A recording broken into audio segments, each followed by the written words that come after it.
Hello friends, मैं गौरव और रात गई बात गई, लेकिन एक बात आज तक नहीं गई कि इंडिया और पाकिस्तान में सबसे महान देश कौन सा है। मान लो कल को अगर, और ऐसा होना नहीं चाहिए, लेकिन पाकिस्तान और इंडिया के बीच में एक घमासान सा युद्ध छिड़ता है, तो कौन सा देश जीतेगा? किस देश के पास ज्यादा ताकत और मनोबल है? किस देश की टेक्नोलॉजी सबसे अव्वल है और किस देश की मिलिट्री सबसे पावरफुल है? किस देश में रहना सबसे बेहतर है और इग्नोर करता है पाकिस्तान? पर हम, मेरे इंडियन और पाकिस्तानी सब्सक्राइबर्स, हम इस बात को बिल्कुल भी इग्नोर नहीं करेंगे। दोनों देशों के लोग एड़ी चोटी एक करके अपने देश का झंडा ऊंचा करने में लगे हुए हैं, कोई कसरत नहीं छोड़ रहे। और इंडिया और पाकिस्तान के बीच में कंपटीशन इतना बढ़ चुका है कि उसके खत्म होने का कोई नामो निशान ही नहीं दिखाई दे रहा है। आपको दिख रहा है क्या? और हमारा ये पड़ोसी देश पाकिस्तान हमारा एक तरीके से सौतेला भाई है, और भाई भाई के बीच इसी कंपटीशन में 1947 में दोनों का बंटवारा भी कर दिया। 14 अगस्त 1947 में इंडिया का एक भाग जाके पाकिस्तान बन गया, और अब देखना यह है कि कौन सा सौतेला भाई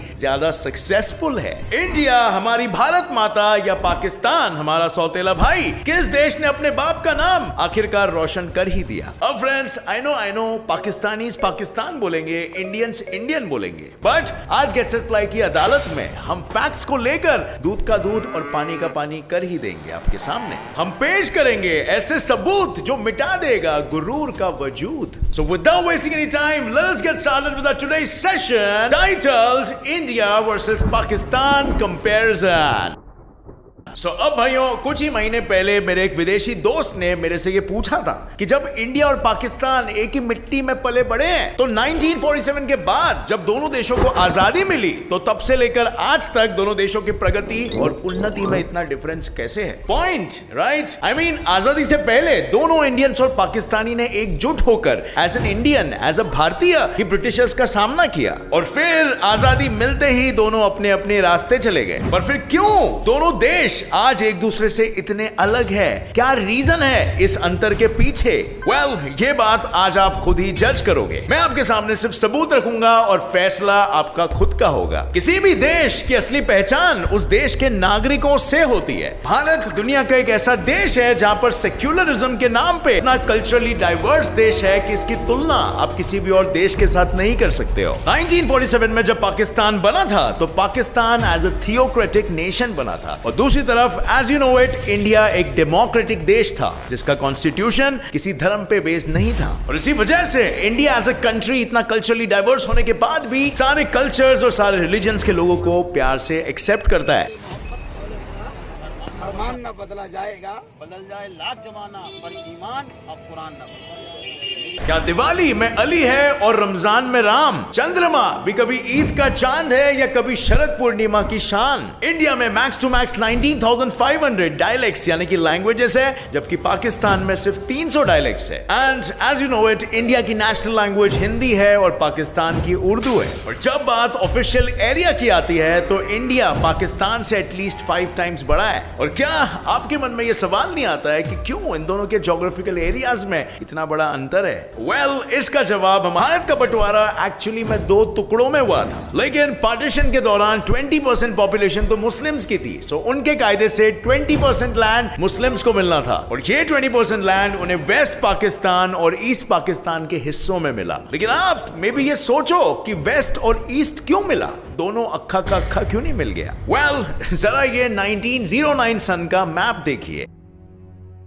dark red areas Hindu dominated regions को बताती है, और वहीं एकदम light red areas Muslim dominated regions को बताती है। और क्या इस मैप को देखकर आपको कुछ याद आता है? वेस्ट साइड वाला रीजन और कोई नहीं बल्कि पाकिस्तान है, और राइट साइड वाला रीजन अपना बांग्लादेश है। रीजन का बंटवारा उसी रीजन के पॉपुलेशन को मद्देनजर रखते हुए हुआ था। जहां सबसे ज्यादा मुस्लिम थे, उसी रीजन को पाकिस्तान का नाम दे दिया गया, as you can guess it, जिससे कि वो रीजन के लोगों को अपनी घर छोड़ के जाने की नौबत ना आ सके। पर जब बंटवारा हुआ था तो 50% मुस्लिम्स ने तो इंडिया में ही रहने का फैसला कर दिया था और पाकिस्तान में से जितने भी हिंदूस थे उन्हें इंडिया भेज दिया गया। सो देखा जाए तो इस पार्टीशन से उनको ज्यादा घाटा नहीं हुआ बल्कि एक तरीके से एडवांटेज मिला। वहां के लोगों की जरूरत से उन्हें ज्यादा ही मिला और मेरे पर्सनल हम्बल ओपिनियन में दोनों देशों के लोग उठानी पड़ी थी। लोगों के घर उजड़ गए थे और वहीं रायट से तो इंडिपेंडेंस की शुरुआत हुई। अब पार्टीशन के बाद दोनों देश अपनी अपनी आइडियोलॉजीज यानी विचारधाराओं के बल पे अपने अपने देश के डेवलपमेंट में लग गए। दोनों देश की militaries one of the most powerful militaries in the world है और दोनों न्यूक्लियर पावर्स भी है।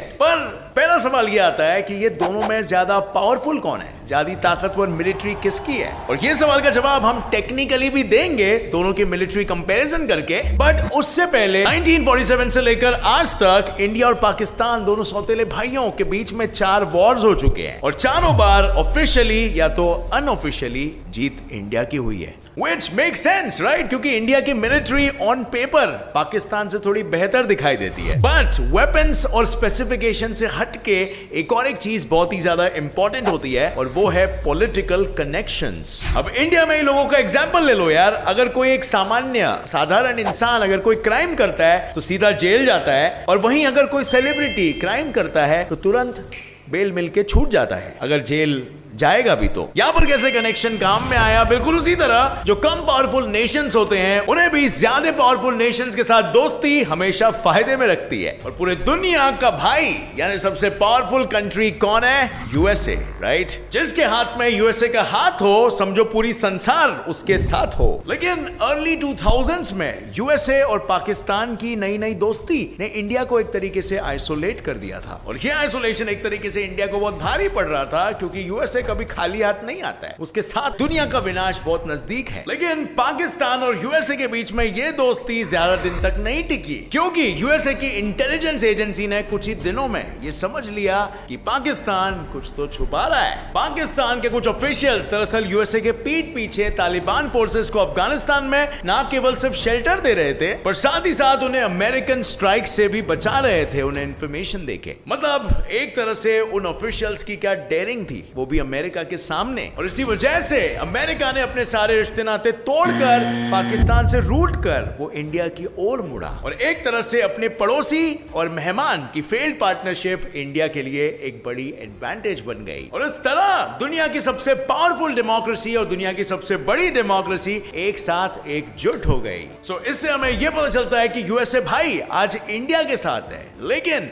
क्या इंडिया को यूएसए भाई की जरूरत पड़ती है अगर पाकिस्तान और इंडिया में कभी वॉर होता है? वंस अगेन ऐसा होना नहीं चाहिए और होगा भी नहीं, I know, but just we are doing a thought experiment. Indian military के पास पूरे 14,44,000 पर्सनल्स है और वही पाकिस्तान के पास उसका लगभग आधा 6,54,000 पर्सनल्स है। और जब बात उन दोनों देशों की रिजर्विस्ट पूल की आती है यानी वो मिलिट्री मैन जो हमेशा 24/7 एक्टिव ड्यूटी पर तैनात रहते हैं और जब भी इमरजेंसी वॉर लाइक सिचुएशन आ धमकती है तो वो भी तुरंत एक्शन में आ जाते हैं। वेल, इंडिया के पास 21 लाख रिजर्विस्ट्स है और पाकिस्तान के पास 5,50,000 रिजर्विस्ट्स है। अब आंकड़ों में तो क्लियरली दिख रहा है इंडिया जीत रहा है, लेकिन यहां पर इंडिया के लिए एक प्रॉब्लम आती है और वो है कि ज्यादा बड़ा रिजर्विस्ट पूल होने की वजह से उनको बुलाने में, उन्हें इक्विप करने में और एक्शन लेने में वक्त ज्यादा लगता है। और जैसे आपको पता है इमरजेंसी सिचुएशन में टाइम का कितना महत्व होता है, एक एक पल पीछे चलना इंडिया को भी भारी पड़ सकता है। अब इसके अलावा किसी भी देश के मिलिट्री के लिए डिफेंस बजट एक बहुत ही इंपॉर्टेंट हिस्सा होता है जो कंट्री की मिलिट्री पावर को आगे पुश करने में योगदान देती है। और इंडिया का डिफेंस बजट पाकिस्तान से एटलीस्ट 6 टाइम्स ज्यादा है। जहां इंडिया का डिफेंस बजट है लगभग $61 बिलियन यानी 61,000 करोड़ रुपीस, वहीं पाकिस्तान का डिफेंस बजट है सिर्फ $11 बिलियन यानी 1,100 करोड़ रुपीस। और इस बजट डिफरेंस की वजह से इंडियन मिलिट्री ज्यादा मॉडर्नाइज्ड मिलिट्री इक्विपमेंट को खरीद पाती है as compare to Pakistani military. In fact आसमान में भी इंडियन एयरफोर्स को पाकिस्तानी एयरफोर्स से ज्यादा एडवांटेज है क्योंकि इंडिया के पास 2,123 एयरक्राफ्ट है और वहीं पर पाकिस्तान के पास 1,372 एयरक्राफ्ट है। पर इंडिया को सबसे पावरफुल उसकी Russian fighter fleet Sukhoi Su-30 S-260 बनाती है और ये इसीलिए क्योंकि पाकिस्तान के most of the F-16s Chinese made है और वो काफी आउटडेटेड भी हो गए हैं। और चाइनीज माल को अगर आप कंपेयर करोगे रशियन माल के साथ, आई डोंट थिंक सो ज्यादा एक्सप्लेनेशन की जरूरत है कौन सा माल बेहतर होगा। और इसके अलावा इंडियन नेवी और पाकिस्तान नेवी के कंपैरिजन में भी इंडियन नेवी की स्ट्रेंथ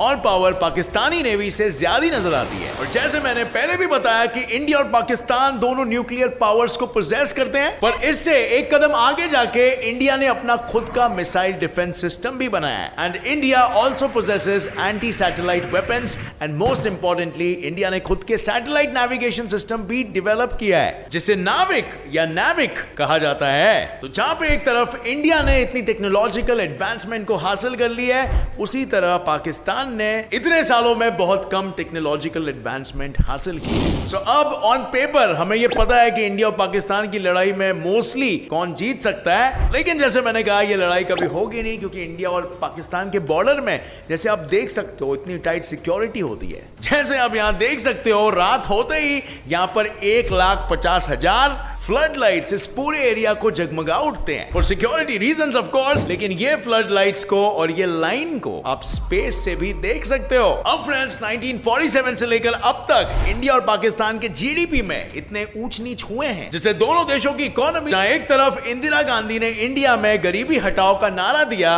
वहीं पर जुल्फिकार अली भुट्टो ने पाकिस्तान में रोटी कपड़ा मकान का नारा दिया। उनके पॉलिसीज ने फॉरेन रिजर्व्स और एंटरप्रेन्योरशिप को रिजेक्ट कर और फिर झक मार के दोनों देशों को आईएमएफ यानी इंटरनेशनल मॉनेटरी फंड के सामने फाइनेंशियल एड के लिए हाथ फैलाना पड़ा। पाकिस्तान साल 1988 में आईएमएफ के पास फंड मांगने गया और वहीं पर उसके 3 साल बाद 1991 में इंडिया फंड मांगने गया। लेकिन पाकिस्तान ने 1988 से लेकर आज तक 12 बार पैसे उधार लिए और आईएमएफ के आ जाने से दोनों देशों के बीच इकोनॉमिक गैप कम होने के बजाय तेजी से बढ़ने लग गया। इंडिया ने बड़ी चालाकी से 1991 न्यू इकोनॉमिक रिफॉर्म से देश का नक्शा ही बदल डाला और इसी बदलाव ने इंडिया को आज पाकिस्तान के इकोनॉमी कंपैरिजन में 10 गुना ज्यादा आगे कर दिया। India's foreign reserves ranked 8th in the world in the year 2018 with $405.8 billion और उसी साल पाकिस्तान का फॉरेन रिजर्व्स सिर्फ $15.682 billion रहा। और तो और India 5th largest economy in the world in terms of nominal GDP value और 3rd largest in the world है with PPP यानी कि purchasing power parity। और वहीं पर पाकिस्तान वर्ल्ड की 42nd लार्जेस्ट इकोनॉमी है in terms of nominal GDP value and 25th largest है in terms of purchasing power parity. और इंडिया के लिए 2015 से लेकर 2018 के बीच इंडिया को वर्ल्ड की फास्टेस्ट ग्रोइंग इकोनॉमी का दर्जा भी दिया गया। तो बात अगर इकोनॉमी की हो, मिलिट्री की हो या इवन टेक्नोलॉजी की हो